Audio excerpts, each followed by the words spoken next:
অঞ্জলির পরে শুরু হলো আসল জিনিস। আমার স্টেপ বাই স্টেপ মনেও নেই, আর এরকম ক্যামেরার সামনে বলছি বলে আমি আরো ভুলে যাচ্ছি। ঠিক এরকম ভাবে শুনছিলাম যে কি বলছে। এখন আসছে আসল জিনিসটা, যেটার টাইটেল দেখে তোমরা বুঝতেই পারছো, বাট এরকম চোখের সামনে ফার্স্ট টাইম দেখলাম। Hi, welcome back to my channel. আজকে তোমাদের সাথে আরেকটা ভিডিও নিয়ে চলে এসেছি।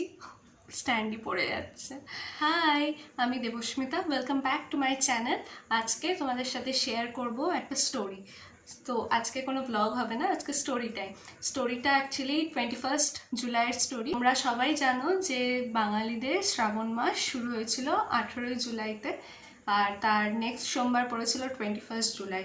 বেসিক্যালি ব্যাপারটা হচ্ছে, আমি কখনো এরকম শ্রাবণ মাসে ফাস্টিং করি না। আমাদের বাড়িতে সবসময় এরকম শ্রাবণ মাসে সোমবার করে আমাদের নিরামিষ খাওয়া হয়। তাছাড়া এমনি স্যাটারডে আর টিউসডে নিরামিষ থাকে, আর সানডে যেহেতু মাঝখানে একটা দিন পড়ছে, তো আলাদা করে আমিষ আনে না, তো নিরামিষই থাকে। তো এবার কি হয়েছিল, লাইক আমি প্ল্যানও করিনি যে আমি ফাস্টিং করব।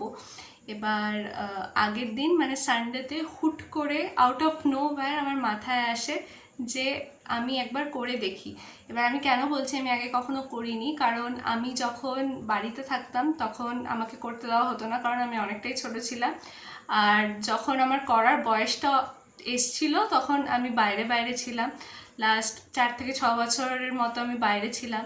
তো সেই জন্যে করা হয়ে ওঠেনি, বিকজ বাইরে থাকলে পসিবল না। কোথায় মন্দির, কোথায় কি তোমরা জানো না, একটা নতুন শহর পুরোপুরি। তো যাই হোক, এবারে যেহেতু বাড়িতে আছি, হঠাৎ করে সানডেতে মনে হলো যে না, এবারে একবার করে দেখি। আমাদের সানডেতে নিরামিষই হয়েছিল, তো সেই জন্য কোনো প্রবলেম হয়নি। সকালবেলা ঘুম থেকে উঠে একদম স্নান টান করে আমি ঠাকুর ঘরে যাই। ঠাকুর ঘরে ঠাকুরের পুজো দিই।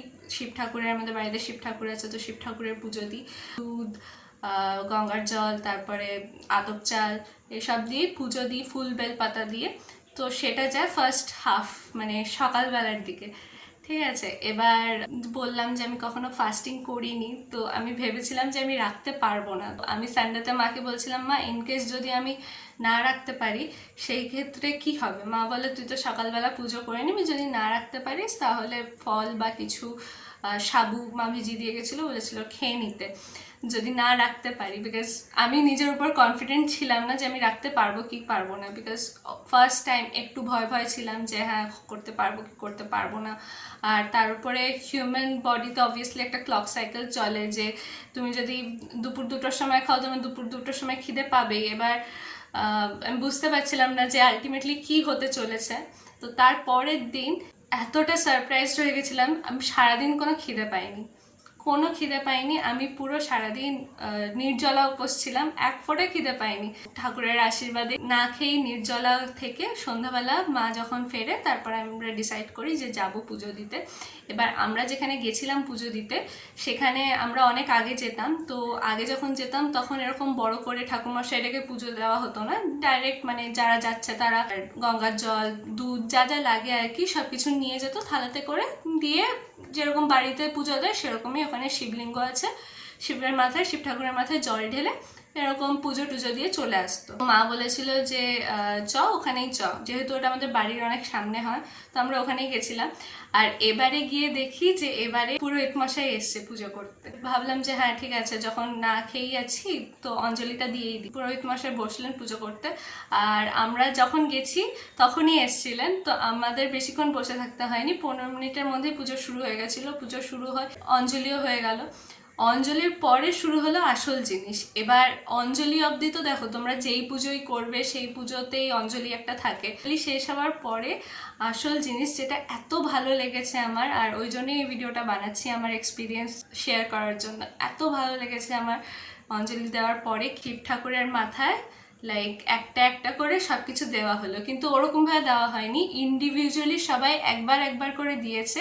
আর তার আগে ধরো সাপোজ প্রথমে দেওয়া হলো গঙ্গার জল, তো এবার গঙ্গার জলে যে মন্ত্রটা আছে সেটা পড়া হলো, মানে ঠাকুরমশাই বললেন, আমরাও বললাম ঠাকুরমশাইয়ের সাথে, আর তারপরে এক একজন করে ঠাকুরের মাথায় জল ঢাললো। তো এরকম প্রথমে গঙ্গার জল দেওয়া হলো, তারপরে দুধ দেওয়া হলো, তারপরে ঘি, মধু, দই, কত কি আমি এরকম কখনো দেখিনি। আমি জাস্ট জানি যে মাথায় জল ঢালতে হয় বা দুধ ঢালতে হয়, এইটুকুই আমি জানতাম।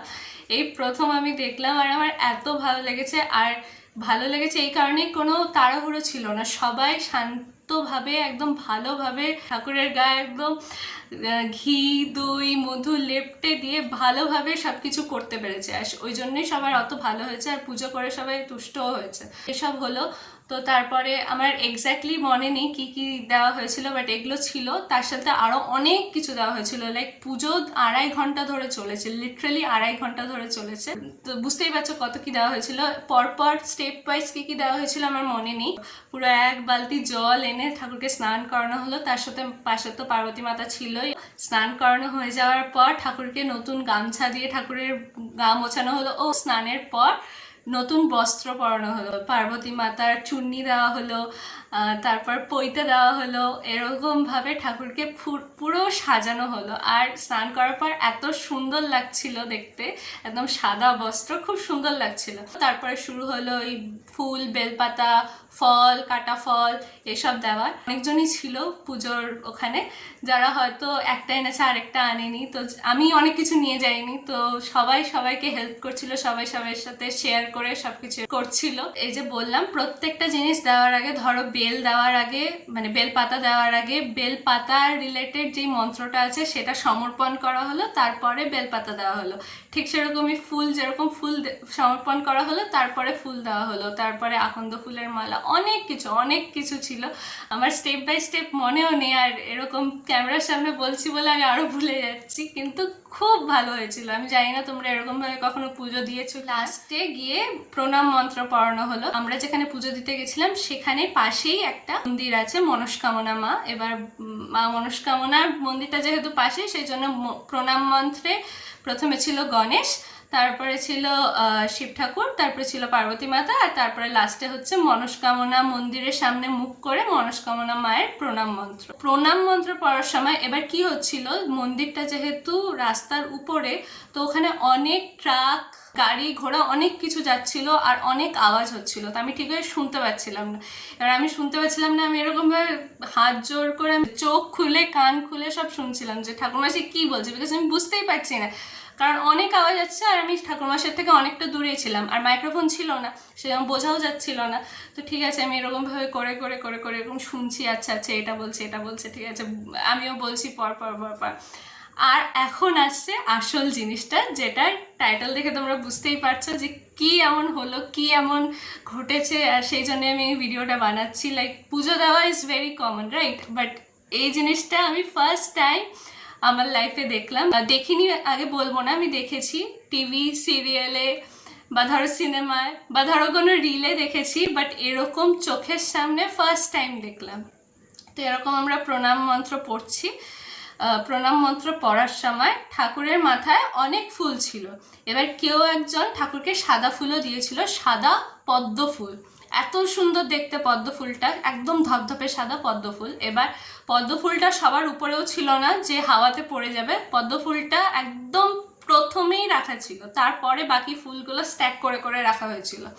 একদম ধরো শিব ঠাকুরের উপরে এরকম পদ্ম ফুল, তার উপরে বাকি ফুল, ঠিক আছে। এবার প্রণাম মন্ত্র পড়ানোর সময় আমার তো চোখ খোলা, বিকজ আমি শুনতে পাচ্ছি না, আমি চোখ খুলে একদম কান খুলে শুনছি যে কি বলছে। এবার হুট করে যে সাদা পদ্মটা ছিল, সাদা পদ্মটা পড়ে গেল। লাইক হয় না যে আমরা সবাই একদম ভালোভাবে ফাস্টিং করে ভালো করে পুজো দিলে ঠাকুর সন্তুষ্ট হয়ে তোমাকে বরদান দিল, লাইক ঠিক ওরকম এত সুন্দর লাইক সাদা পদ্মটা পড়ে গেল। মোস্টলি সবার চোখ বন্ধ ছিল যেহেতু প্রণাম মন্ত্র পড়ছিল, কিন্তু আমি জানি না, আমি চোখ খুলে রেখেছিলাম আর আমি দেখেছি। এত ফোনে নোটিফিকেশন ঢুকলো জেপ্টোর, যাই হোক, এনিওয়েজ, তো এত সুন্দর এরকম সাদা পদ্ম ফুলটা একদম পড়ে গেল। এবার তোমরা বলবে যে হ্যাঁ হয়তো হাওয়া লেগে পড়েছে বা কিছু একটা, বাট হাওয়া লেগে পড়া তো সম্ভবই না, কোনো ফুল পড়েনি। ওই সাদা পদ্ম ফুল সবার নিচে দেবে ছিল, সেটা পড়েছে।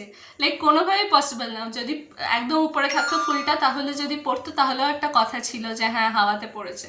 ওটা কোনোভাবেই পড়া পসিবল না যতক্ষণ না ঠাকুরের আশীর্বাদ না থাকছে।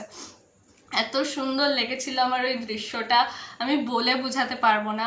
আর যে পুরোহিত মশাই যে মন্ত্রগুলো পড়াচ্ছিলেন, উনি পুরো পুজোটা না দেখে পুরো মন্ত্রগুলো বলেছেন।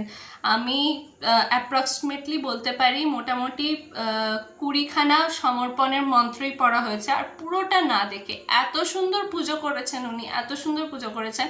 লাইক হয় না একটা স্যাটিসফ্যাকশন ভিতরে, আর স্যাটিসফ্যাকশনটা এই কারণেই আরো এসেছিল লাইক ওই দৃশ্যটা দেখতে পেয়েছিলাম বলে। লাইক ওরকম আমি কখনো দেখিনি, আমি সিরিয়ালে দেখেছি, কোনো রিলে দেখেছি হয়তো যে এরকম আশীর্বাদে পাচ্ছে। আমি বলবো না আমি পেয়েছি, ওটা সবার জন্য দিয়েছিল, পিওরলি ম্যাজিক্যাল ছিল। তোমরা যদি কোনোদিনও এরকম জিনিস এক্সপিরিয়েন্স করে থাকো তাহলে বুঝবে, যদি না এক্সপিরিয়েন্স করে থাকো এটা সত্যি মনে হবে যে হ্যাঁ আমি হয়তো বানিয়ে বলছি বা কিছু একটা, বাট হ্যাঁ যে এক্সপিরিয়েন্সটা আমি করেছি সেটা আমি হয়তো খুব এক্সাজারেট করে বলছি যে হ্যাঁ এরকম এরকম হয়েছে, ওরকম ওরকম হয়েছে, বাট ভিতর থেকে আমি এতটাই স্যাটিসফাইড হয়েছি বলে আমি এরকম বলতে পারছি। আমার খুবই ভালো লেগেছিল। তো এই যে সবাই না খেয়ে না দিয়ে ঠাকুরের প্রতি ভক্তি রেখে যে পুজো দিতে গেছিল, ঠাকুর তারই আশীর্বাদ ফেরত দিয়েছে ওই ফুলটা ফেলে মাথা থেকে, লাইক সাদা ধবধবে পদ্ম। বাড়িতে এসে তারপর মা সাবু মেখে গেছিলো, তারপরে সাবু মাখা খেলাম। তো এই ছিল আমার স্টোরি। কামিং মানডেতে আমি আবার করব এই ভিডিওটা, আমি হয়তো তার আগেই দিয়ে দেবো, কিন্তু এই কামিং মানডেতেও যদি ওরকম কিছু একটা হয় আমি আবার ওরকম একটা ভিডিও বানাবো। আশা করি তোমাদের খুব ভালো লাগবে। এটাই হচ্ছে স্টোরিটা ছিল, বেশি কিছু না, জাস্ট ইউনো তুমি তোমার চোখ দিয়ে যেটা এক্সপিরিয়েন্স করলে সেটা যদি এত ম্যাজিক্যাল হয় অবভিয়াসলি তোমার ভালো লাগবে, আর অবভিয়াসলি তুমি এরকমভাবে এক্সাজারেট করে সবাইকে বলবে যে জানো এরকম হয়েছে, জানো ওরকম হয়েছে। সবাই দেখতে পারে না ওরকম দৃশ্য, কিন্তু আমাকে যে ঠাকুর সেই চান্সটা দিয়েছে যে আমি আশীর্বাদ, এরকম আশীর্বাদ রূপে ফুলটা ফেলছি, হ্যাঁ তুই দেখ, আই এম রিয়েলি গ্রেটফুল।